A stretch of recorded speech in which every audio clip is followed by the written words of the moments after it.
Salut, j'espère que vous allez bien. Moi, je vais merveilleusement bien. Comment faire pour éviter les mortalités durant les 3 premières semaines suivant la mise bas dans l'élevage porcine? C'est la thématique que nous allons aborder aujourd'hui et nous vous remercions une fois de plus de nous avoir aidés dans le choix de cette thématique-là, puisque notre vidéo de la semaine dernière sur la reproduction porcine a suscité beaucoup d'intérêt auprès des éleveurs. Ils nous ont fait les retours et parmi ces retours, nous avons constaté que la gestion des porcelets après la mise bas est un véritable calvaire dans cette filière. Raison pour laquelle nous avons décidé de faire cette petite vidéo pour vous expliquer de façon pratique quelques techniques que vous pouvez appliquer pour éviter de perdre vos porcelets soit lors de la mise bas ou après la mise bas. Alors, c'est ce que nous allons aborder déjà dans cette vidéo. Et je tiens déjà à vous remercier, ceux qui sont abonnés et qui suivent nos vidéos au quotidien, qui laissent des commentaires, qui nous encouragent. Et je t'invite, toi, si tu es nouveau, à nous suivre. Que ici, tu es sur la chaîne YouTube du cabinet Vetagro. Nous parlons ici de l'agro-pastoral, des opportunités qu'offre la filière, des difficultés que les acteurs de cette filière affrontent ou que vous allez affronter si vous souhaitez de vous lancer. Mais surtout, nous vous donnons les conseils et l'accompagnement nécessaires pour réussir votre projet dans l'agro-pastoral. Alors, comment faire pour bénéficier de tout ceci? Il suffit déjà de cliquer sur le bouton abonner, d'activer la cloche de notification pour être informé une fois qu'une nouvelle vidéo est mise en ligne. Nous tenons à vous rappeler que nous postons au moins 6 vidéos par semaine et chaque vidéo apporte au moins 1 à 5 conseils sur une thématique bien précise comme celle d'aujourd'hui.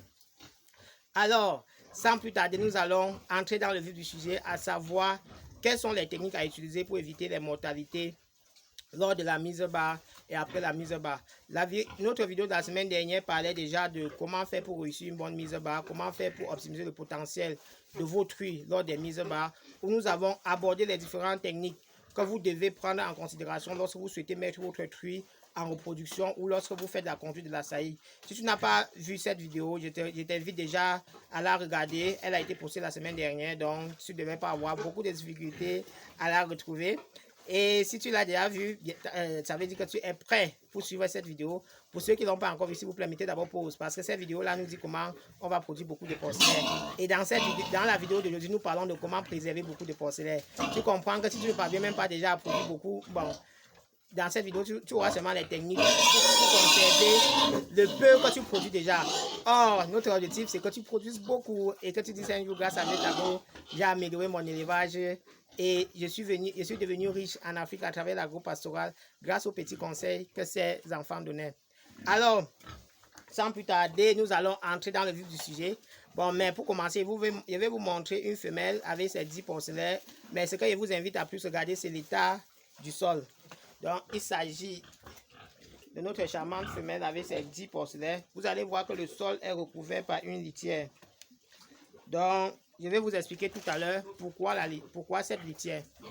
Donc, déjà, il faut comprendre que lorsque vous souhaitez éviter les pertes de vos porcelets ou même de la mer lors des mises bas, il faut assister à la mise bas. Pourquoi vous devez assister à la mise bas? Premièrement, parce que certaines mises bas sont très compliquées. Pourquoi? Parce que la truie est soit nerveuse, soit il y a des complications physiologiques au niveau de la mise bas, dans la production hormonale et autres. Pourquoi certaines truies sont nerveuses? Généralement, les femmes qui suivent cette vidéo vont mieux comprendre ce que j'ai dit parce que, comme on dit souvent, l'accouchement n'est jamais facile. Et encore moins le premier accouchement. Donc, exactement comme chez la femme, les premiers truies, les primipares, donc les femelles qui mettent bas pour la première fois, sont généralement très stressées. Et dans leur stress, elles peuvent tuer tous leurs porcelets. Alors, quand tu es éleveur de porc, il est préférable d'assister tes truies et tes cochettes lors de la mise bas. Comme ça, en fonction du comportement de ta truie, tu peux décider de retirer les porcelets, les mettre au chaud et les remettre à leur mère uniquement lorsqu'elle aura fini la mise bas. Ça, c'est le premier élément. Parce que si tu n'es pas là et qu'elle est stressée, elle est en train de se débattre, elle peut tuer tous les porcelets avant que tu n'arrives. Par exemple, ici, nous avons eu une mise bas cette nuit, une mise bas de 10 porcelets. La truie a été assistée. Maintenant, elle n'était pas fortement nerveuse, mais lorsque elle est nerveuse, si tu n'assistes pas, tu risques d'arriver le matin, tu trouves 10 cadavres, tu ne sais même pas ce qui s'est passé et tu ne pourras pas évaluer ta truie, tu ne pourras pas connaître si c'est de sa faute ou si ça vient d'ailleurs. Le second élément pour lequel vous devez assister votre truie lors de la mise bas, ce sont généralement les complications physiologiques. Il y a les hormones qui interviennent dans la mise bas. Et si la truie produit ces hormones-là de façon insuffisante, elle peut la mise à bas peut durer plus que prévu. Parce que normalement, lorsque la mise à bas est déclenchée chez la truie, elle doit expulser les porcelaines au moins un porcelet tous les 15 minutes. Donc en moyenne quoi, tous les 15 minutes. Maintenant, lorsque la mise à bas aussi déclenchée, ça voudrait dire que le sac amniotique a été rompu. Donc les porcelaines qui sont encore au sein de leur mère n'ont plus suffisamment d'oxygène pour respirer. Ça voudrait dire, si tous les 15 minutes, elle n'expulse pas de porcelaine, il y a de fortes chances que les porcelaines qui viendront après soient des morts-nés. Et les morts-nés, généralement, si tu n'es pas là, tu ne sauras pas si c'est dû à l'asphyxie ou c'est dû à une pathologie. Sauf si c'est ton vétérinaire qui vient faire le diagnostic et te dit que non, ceux-ci là sont morts par asphyxie et les autres sont morts par pathologie. Donc, mais quand tu assistes à ta truie, tu constates déjà que après le premier porcelain, l'autre revient après 30 minutes. Tu peux déjà contacter ton vétérinaire. Ils ont les techniques et les produits pour pouvoir pallier à ce problème-là et accélérer la mise à bas. Étant donné que si tu ne suis pas, lorsque la mise à bas est compliquée, si tu ne suis pas normalement, si tu n'es pas présent pour assister ta truie, elle peut également mourir. Parce que lorsque les porcelains calent dans son ventre, elle est vraiment en difficulté, quoi. Maintenant, le troisième élément pour lequel tu dois assister ta truie lors de la mise bas, c'est à cause de la production laitière. Il y a le premier lait chez les mammifères qu'on appelle le colostrum, qui est déterminant pour la vie future du nouveau-né. En fait, ce premier lait-là renferme les anticorps qui vont permettre au petit de renforcer son système immunitaire. Et lorsque vous assistez à la mise bas, si la femelle ne produit pas le lait, il faut vite interpeller le veto pour qu'il intervienne pour pouvoir stimuler la production laitière. Si elle produit le lait, mais de façon insuffisante, il faut assister les porcelaines pour que chacun prenne une petite quantité de colostrum pour au moins protéger partiellement son organisme. Or, si tu n'es pas là, elle ne produit pas le lait déjà, ça voudrait dire que les porcelaines ne pourront pas consommer du lait. Soit ils vont mourir par manque d'énergie, soit ils seront les chétifs parce qu'ils n'ont pas consommé la quantité de lait qu'il fallait pour pouvoir grandir normalement. Maintenant, après avoir assisté ta truie jusqu'à assurer une bonne mise à bas, tout ce jour, le défi maintenant, c'est de pouvoir préserver ces porcelaines-là. Et l'une des choses qui fait que les porcelaines meurent durant les premiers jours de mise à bas, il y a principalement les écrasements et il y a secondairement les diarrhées néonatales. Ce sont les plus importants. Lorsque le bâtiment est bien fait, il y a l'écrasement, il y a les diarrhées néonatales. Maintenant, pourquoi les écrasements? Généralement, à la mise à bas, le porcelain a besoin d'une température d'environ 33 degrés. La truie, la mère, elle a besoin d'une température de 20 degrés pour pouvoir s'épanouir. Donc, ça voudrait dire que automatiquement, lorsque tu es dans une zone comme Bachinga où la température moyenne est autour de 22-25 degrés, un porcelain qui naît ici là a un déficit déjà de 8 degrés qu'il va falloir combler. Et maintenant, vous savez, pour combler ce déficit-là, lorsqu'il n'y a pas un système de chauffage artificiel qu'on trouve généralement dans les élevages modernes, ils vont se regrouper entre eux et autour de leur mère pour pouvoir avoir de la chaleur. Et maintenant, la truie, elle ne se couche pas de façon continue, donc elle se retourne de temps en temps. Lorsque les porcelains sont regroupés autour de la mère, s'ils ne sont pas regroupés de façon ordonnée, la mère en se retournant d'un côté peut écraser les porcelains. Maintenant, généralement, la truie, une bonne truie est protectrice, ce qui fait que quand elle se couche à droite, elle entend les cris de ses porcelains, elle rabat rapidement à gauche pour pouvoir sauver le porcelain qui était à droite. Or, vous comprenez que c'est catastrophique parce que lorsque les porcelains sont couchés de façon désordonnée, ça voudrait dire qu'ils sont à la fois présents à gauche et à droite. Donc, elle va rabattre à gauche, elle va encore tuer plus que ceux qui étaient à droite. Et c'est comme ça que certains truies se retrouvent en train d'écraser tous leurs porcelains durant les 3 premiers jours.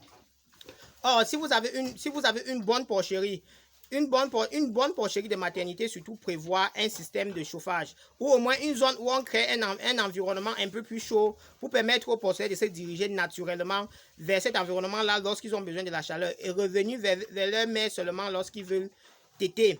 Donc déjà, à notre niveau, nous vous accompagnons dans la mise en place de ce type de porcherie-là. Donc, nous construisons la porcherie en prenant en compte la spécificité du type d'élevage que vous voulez faire, en prenant en compte la physiologie de la mère, la physiologie du porcelain. Maintenant, si vous êtes dans un petit élevage comme là où nous sommes, nous vous avons montré les pailles au sol tout à l'heure. En fait, la paille déjà va isoler une bonne partie de l'humidité qui pourront augmenter le niveau du froid au niveau des porcelains. Mais surtout, la paille va jouer le rôle dans la seconde cause que nous avons évoquée, à savoir les diarrhées néonatales. Les diarrhées néonatales tuent beaucoup les porcelains, mais surtout les diarrhées des 5 premiers jours. Comme nous avons dit tout à l'heure, durant les 5 premiers jours, c'est principalement le colostrum qui protège le porcelain. Il a un organisme encore fragile. Et généralement, les diarrhées apparaissent lorsque le colostrum, les anticorps contenus dans le colostrum ne sont même pas suffisamment, n'ont même pas encore mis en place un système immunitaire assez solide pour protéger naturellement le porcelet contre ces diarrhées-là. Parce qu'on a les diarrhées qui apparaissent autour de 24 heures. Alors, c'est à vous de mettre sur pied des mécanismes pour éviter ces diarrhées-là. Et le premier mécanisme qui est de lutter contre la première cause favorisant des diarrhées, la première cause favorisant des diarrhées étant l'humidité, le premier mécanisme consiste naturellement à éviter au maximum, à limiter au maximum le taux d'humidité dans le bâtiment. Et pour limiter ce taux d'humidité-là, bien sûr, vous devez mettre la paille au sol. Donc ici, là, nous sommes en forêt et ce que nous avons, c'est les feuilles de bananes secs. Donc ces feuilles-là sont renouvelées tous les 3 jours pour permettre à nos porcelets d'être toujours isolés contre l'humidité. Là, ça va diminuer le taux des diarrhées néonatales. Après cet élément sur la gestion de la protection de la santé de la mère à travers du porcelet, pardon, à travers la prise du colostrum et la lutte contre le taux d'humidité par la mise sur pied des pailles. Bon, juste une parenthèse, hein, c'est pas parce que nous utilisons les feuilles de banane sèche que vous allez vous retrouver au désert et vous allez dire que vous allez aussi partir trouver les feuilles de banane sèche. Vous pouvez utiliser le copeau de bois, vous pouvez utiliser la paille de riz, vous pouvez utiliser même les herbes naturelles, donc la paille naturelle que vous allez trouver dans la nature. Il suffit, le principe est simple, il faut isoler votre porcelet de l'humidité du sol. Bon, après l'avoir isolé les porcelets maintenant, il y a les éléments que vous devez, le comportement que vous devez avoir envers la gestion de la truie pour protéger indirectement les porcelets. Il s'agit ici de donner l'eau en quantité et surtout l'eau propre chez la truie parce que la seule nourriture qu'elle donne à ses porcelets, c'est le lait. Et le lait est constitué à plus de 90% d'eau. Donc vous comprenez directement que si vous donnez moins d'eau, il y a aussi moins de lait. Et s'il y a moins de lait, c'est comme ça que vos porcelets vont aussi consommer moins de nourriture. Et consommer moins de nourriture voudrait dire que moins de force, moins de protéines. Ils vont grandir moins et ils seront plus vulnérables aux maladies. Secondairement, il y a la quantité de nourriture que vous devez servir à vos truies. Si vous voulez avoir les porcelets potelés bien gros là, comme ceux que vous avez vu tout à l'heure dans notre vidéo, vous devez vous rassurer que la truie reçoit une nourriture en quantité et de qualité pour couvrir ses besoins nutritifs et couvrir les besoins secondaires en termes de production laitière. Parce que la qualité du porcelet dépend de la qualité du lait que sa mère produit.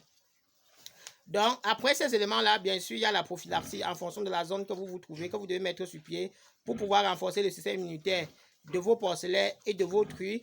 Il y a la gestion quotidienne qui consiste à vérifier l'état des pailles. Si la paille est mouillée, la litière quoi. Si la litière est mouillée, vous remplacez, vous mettez l'autre. Et ceci durant toute la période de lactation, surtout durant les 21 premiers jours.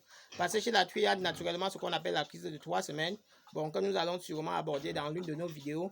Donc, ici, c'était juste pour vous donner des petites astuces pour pouvoir préserver vos porcelets. Déjà, bien gérer la mise bas et après protéger ces porcelets-là pour pouvoir avoir une bonne productivité. Parce que vous savez, la réussite de votre élevage porcine dépend de la quantité de porcelets que vous produisez et que vous parvenez à sévrer.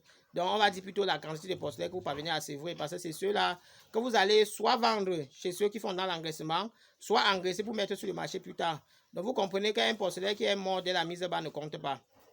Alors, si cette vidéo vous a plu, n'hésitez pas surtout d'aimer et de partager. Si vous avez d'autres techniques que vous utilisez chez vous, pour préserver vos porcelets, n'hésitez pas de les mettre en commentaire, de les partager avec la communauté. Si vous avez des questions, bien sûr, les commentaires sont ouverts pour vous. Si vous avez un projet dans le domaine porcine que vous souhaitez mettre sur pied en Afrique, n'hésitez pas de nous contacter pour que nous puissions échanger par rapport à votre projet. Si vous souhaitez bénéficier d'une formation dans la filière porcine ou dans une autre filière d'élevage, n'hésitez pas, nous avons une gamme de formations en ligne pour vous accompagner dans ce sens-là. Alors, je vous remercie et je vous invite surtout à beaucoup partager cette vidéo pour faire grandir la communauté, car c'est ensemble que nous allons développer l'Afrique et surtout à travers l'agro-pastoral. Alors, merci et à la prochaine vidéo.